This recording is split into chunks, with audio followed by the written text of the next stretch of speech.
Comrades and friends, I'm standing here today wearing my Disability Pride t-shirt. It's a shirt from the demonstrations that we've had in New York City for the past couple of years annually, where we let people know that we are not invisible. And the group of people that come to the march has grown every year.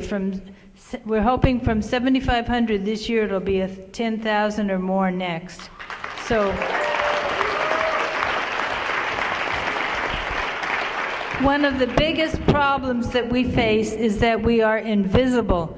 Nobody cares. And so that's why we have these big demonstrations. Now, the question that was put to me is, are disabled people part of the working class? I think the answer is absolutely, for two reasons. Number one is because we work or we struggle to work. And the second reason is that we face the problems that capitalism brings us, and then we have to fight back. And that's why a lot of us have been in the forefront of the movement. For instance, when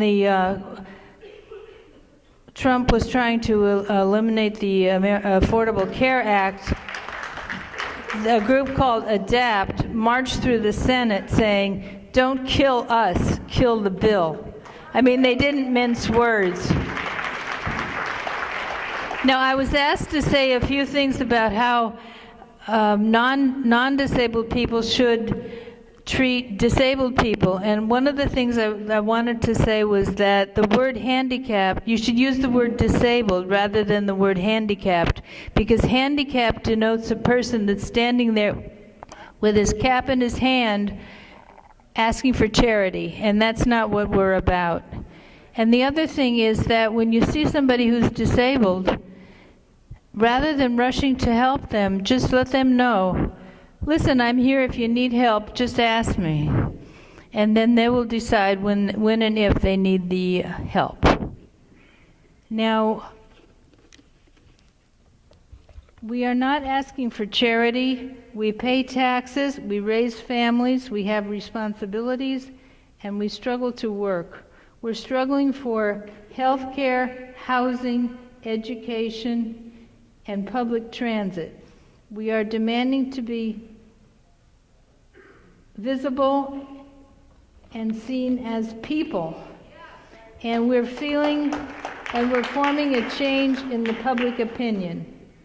We have to change attitudes, fix architectural barriers like stairs, and write new laws. The disability movement started over a century ago.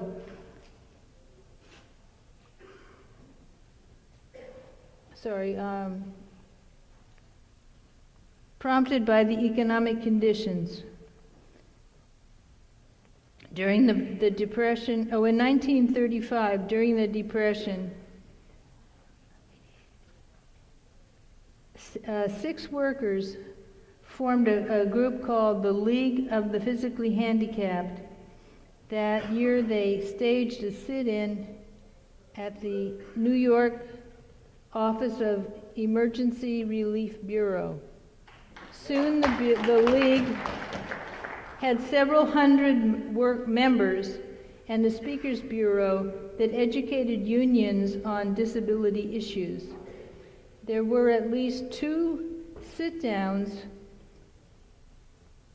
of blind workers in 1917, one in Pittsburgh and one in New York, remarkable in considering that blind people were barred from forming unions and striking. The exploitation came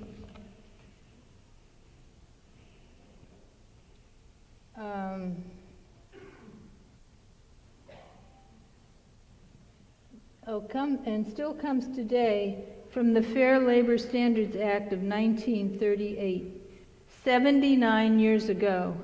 This law has been in effect. It has been changed many times, but it has not been changed in its basic character in which it carves in stone that people with disabilities, people who are precarious workers, such as prisoners, sex workers, the disabled, and so on, and agricultural workers, are worth less and paid minimum wage. This is an actual federal law. The exploitation came from this law. Let's see.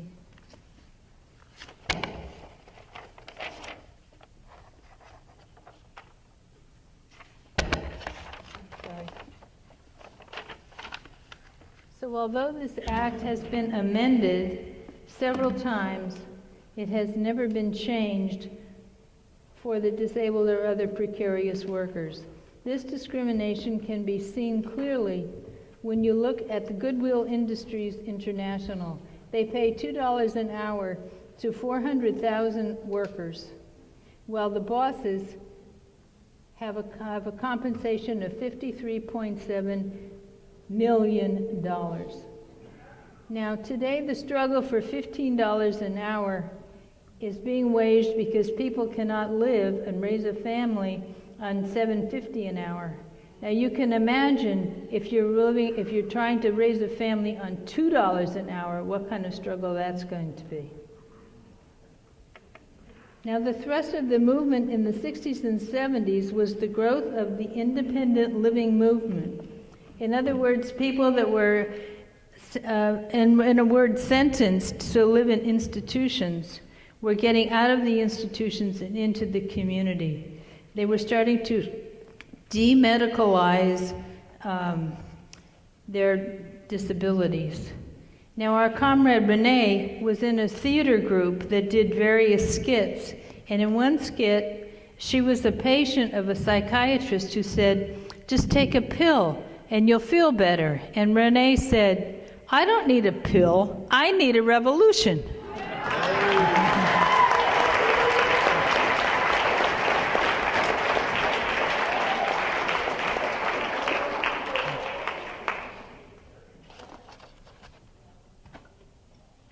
Now, since we are the best experts on our own disabilities, we have to figure out how we're going to handle what we're trying to accomplish.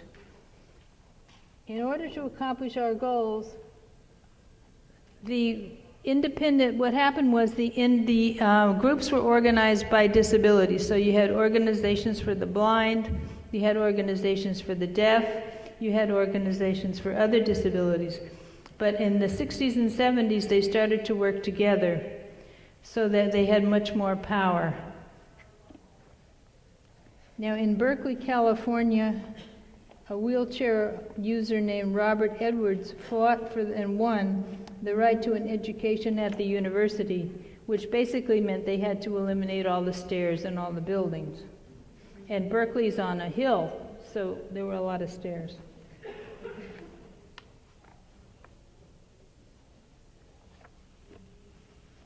Now in New York, Comrade Betsy Gamble, disabled from a traffic accident that cost her a leg, became active in an organization called Disabled United.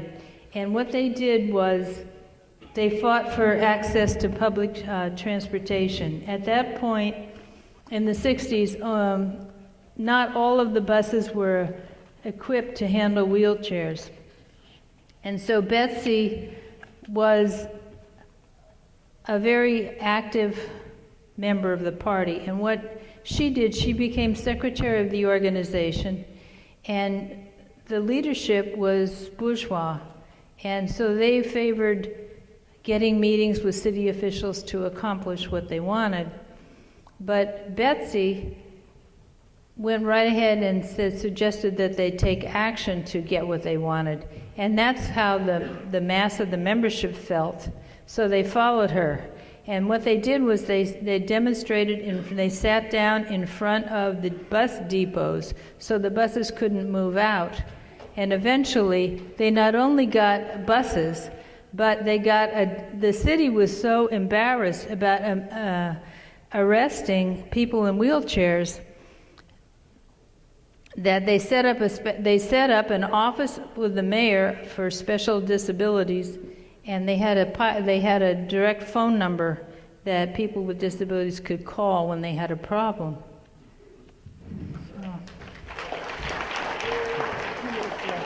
Okay, thank you. Now enter Trump. Yeah.